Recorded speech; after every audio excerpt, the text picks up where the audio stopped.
in a while, Haunt 31 will buy a commercial prop versus building it themselves, but of course we have to modify it to our own. Most commercial props, the controllers, the solenoids, the air regulator, just comes screwed to a board. Different manufacturers do it different ways,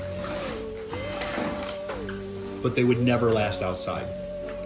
Because Haunt 31 is outdoor haunt, and it starts setting up early September and doesn't come down until mid-November, weather's always a factor. So we always change all of our controllers and electronics in the NEMA boxes. We buy ours from Wired Watts. We wire in an electrical outlet so that the actual power is inside the box versus outside. Our controllers, our regulator, everything will be put inside. Let me show you how we do it. So I always start with a 4x4 box, regardless of what kind of power I'm gonna put in. That allows me to put either 2 or 4 outlets in there. I knock out a knockout. I use a cable connector. Stick together.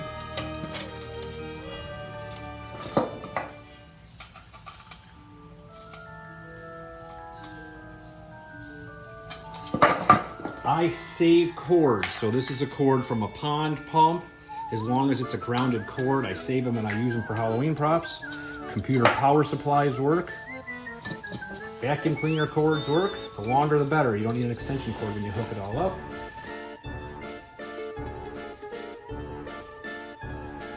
Those of you who are not electricians or don't know anything about electrical, white is always neutral. Black, or typically a color besides green, would always be hot. Green is always a ground. On your outlets, you've got a silver, a gold. Gold is always your hot side. Silver is all your neutral. Green is always hot. I only need 1 set of terminals, so I'm going to screw in the extras.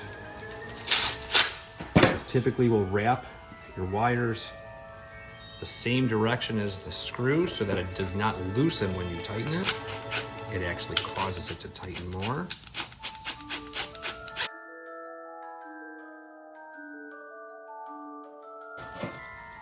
Box reducer, again, you can use a 4x4, which would be for 2 or for 4 outlets, or a 2, which is for the 1 that we have. I'm using the 1.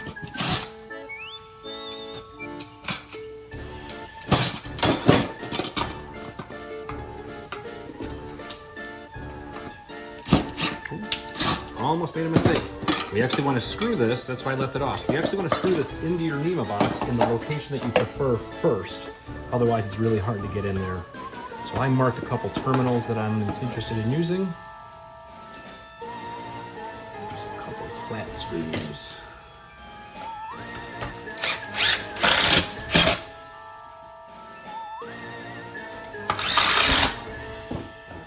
So this is an example of what not to do. This should have gone through the NEMA box. So it's a quick fix. We'll just zip these apart.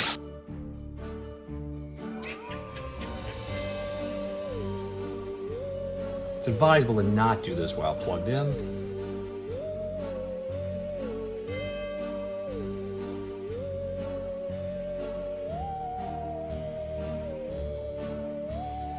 So these rings can go 2 ways. They can go up and down, so the outlets will go up and down, or you can put them sideways, the outlet can go sideways. In this case, I'm gonna go sideways. There is no right or wrong, it's how you want the outlets to fit in your box.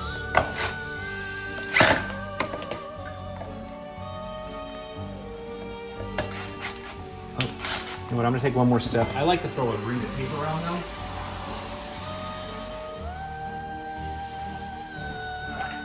It's not absolutely necessary, but it's just a good extra practice.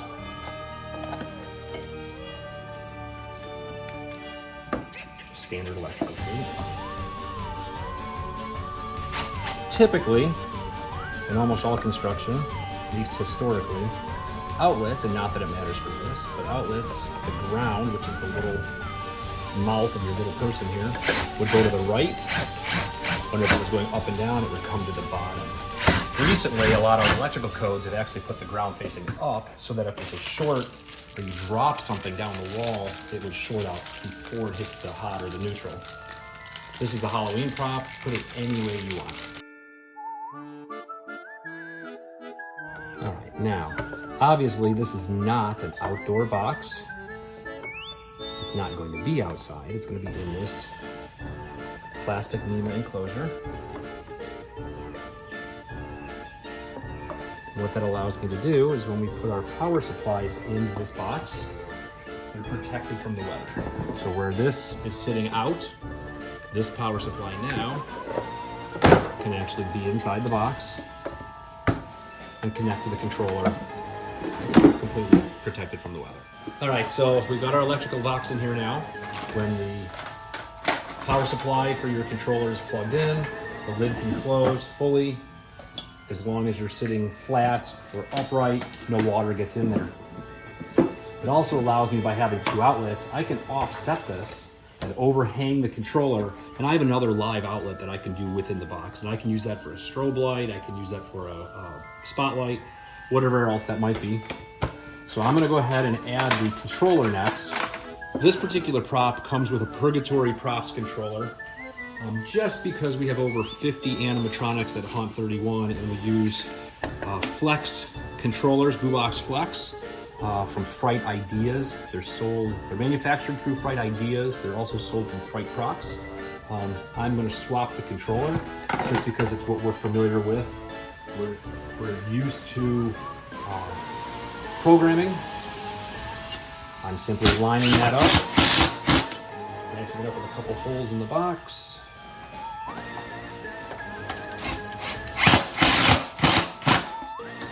We'll wire it up a little bit later. Right now I'm just trying to see what fits in the box. All right, so now we have our power supply, we have our controller. I'll clean up the wiring, of course, but that power supply can get plugged right into the controller. If I plug this into a wall, we'll either blow ourselves up or we'll see it light up.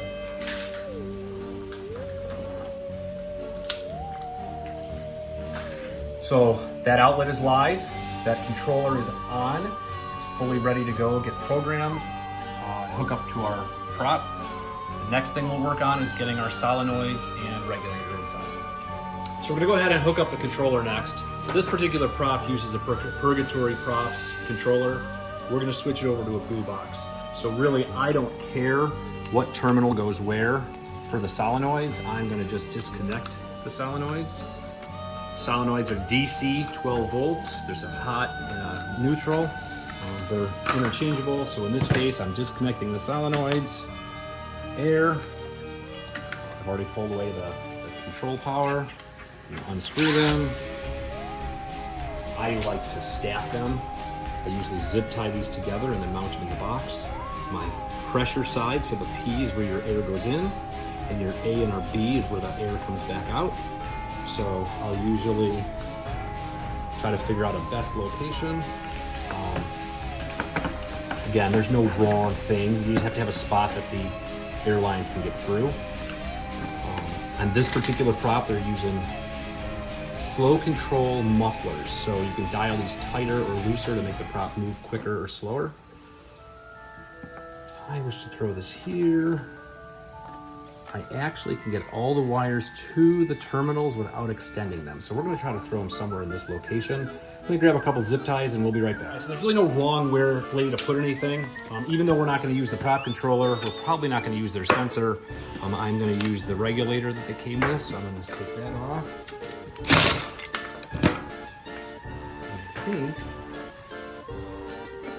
if I put it there, that might work. So the air is gonna come in.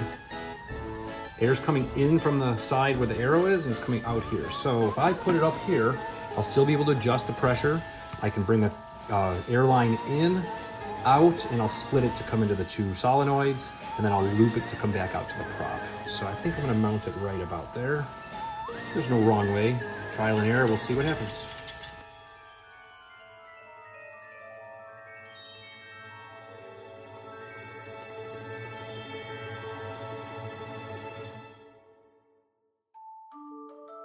All right, it's not, for as often as we're going to adjust it, it might be a little difficult to get in there, but it'll be okay. Bend the bracket a little bit. It'll be just fine. Pull it away, adjust it, let it fit. Again, you rarely have to adjust a regulator. You can still see the pressure. All right, as far as solenoids go, I'm going to leave those loose for right now. Let's grab some airline and see if we can start the plumbing. I buy a lot of airline.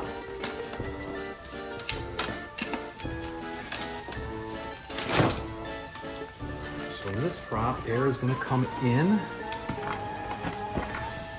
to this regulator. Whenever you cut your air line, that would leak. So see, it's at an angle. That would leak. So you want a nice straight cut, as straight as you can. I'll probably put a zip tie screwed to the side of the box so that it doesn't have any strain. Otherwise we might have a leak, but if it's straight, we'll be good.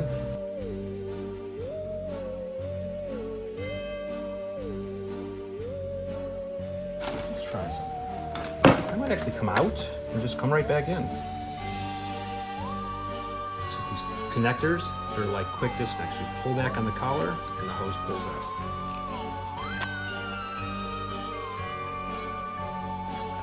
And I'm recording all this, and I may change it all. So this is just an idea of how to put these together.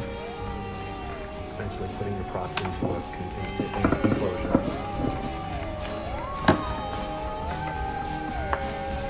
I'm not a fan of that three-way. Give me a minute, I'm gonna get a different one. All right, so looking at this a little differently, I'm actually gonna change a few fittings. So just because it came this way, if you buy a prop, obviously you don't wanna be buying new fittings and stuff. Again, Haunt 31, we use a lot of fittings. So I have a few spares. So I think what we're going to do is I think we're going to take just a plain 90, come out of this regulator with a 90. I think we'll do a simple loop, and right in front of those solenoids, I think we'll just change our three-way. So instead of this type of a three-way, we'll use this type, which will allow me to come straight in. Simple change, couple fittings, but it'll look better in the box. I know no one's looking at it but us, but we like to do things our way. So let me make a couple switches. And they come, most of them come with a ring of tape or a sealant. I don't like leaks. We have so much to maintain throughout the month. I try to build our boxes and our props so that they're easy to maintain and or don't break. Part of the reason we're going through the effort on a brand new prop to do this change. Wrap it clockwise so that when you spin it, it'll tighten versus loosen. Right, now we can take a piece of tube, you come up with it, kind of come back down. Again, there's room in here, so this will be just fine. Come back down. So after I cut it, smashes it down, I just make them round again.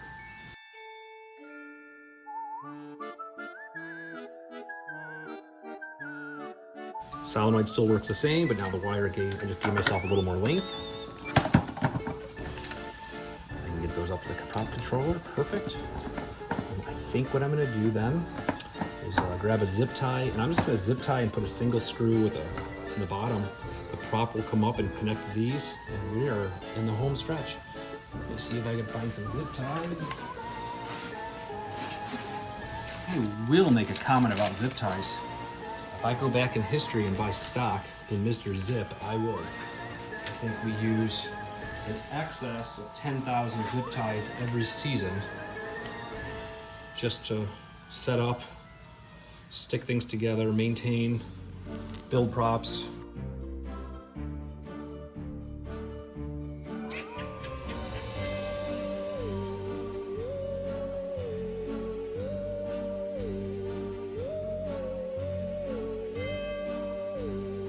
I'll do the same thing with two over here and fire through this side here, and that should hold it straight. So I just threw two cable ties on here with a screw on one side, screw on the other. It's just holding the solenoids in place. It's not like there's anything gonna happen with them. And then what I'm gonna do is I'm gonna take and throw some cables out. So here's one, going to one solenoid. I'm gonna give myself a couple feet, so this could be close to the prop but not right on it. These can always be extended too.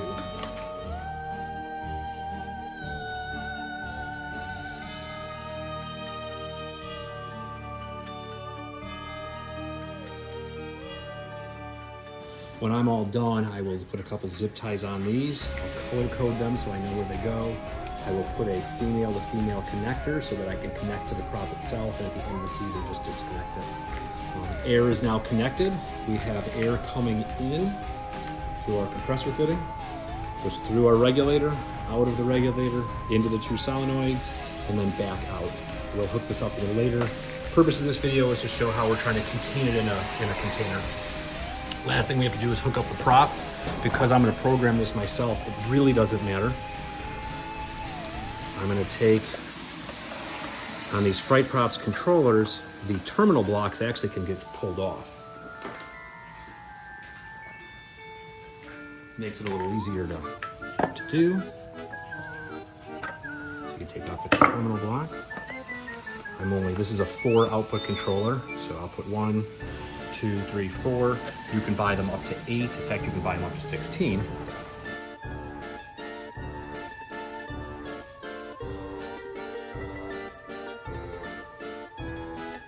That is going to go to the center, which is marked as positive.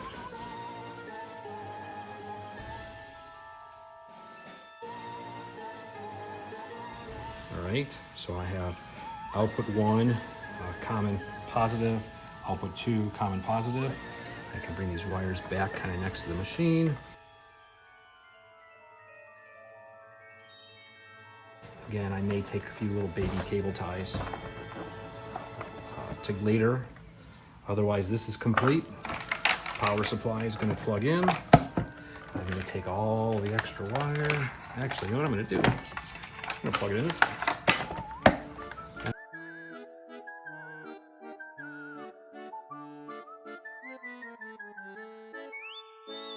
Prop is hooked up. We simply need to program the controller, give it air, give it power, and we should work. We'll give it a try and see what happens. All right, so we're all done. Again, solenoids are just kind of tied in there with a couple zip ties. We've got air coming in, going through the regulator, coming out, going to the pressure side of the solenoids. All the air lines are coming out. I simply zip tie those up. I put female to female connectors on the pipe so I can disconnect this box at the end of the season. I added a plug, just a trailer connector. This matches, the blue is for all of the Haunt 31 sensors we use. All of my sensors are interchangeable, all my props are interchangeable, so I just plug one in. Blue to blue, red to red, the prop works. We've already programmed the controller. So this is how it finally works. When that box is closed, it's water, I can't say waterproof, I mean you could probably flood it, but it's watertight. And let's take a look at it.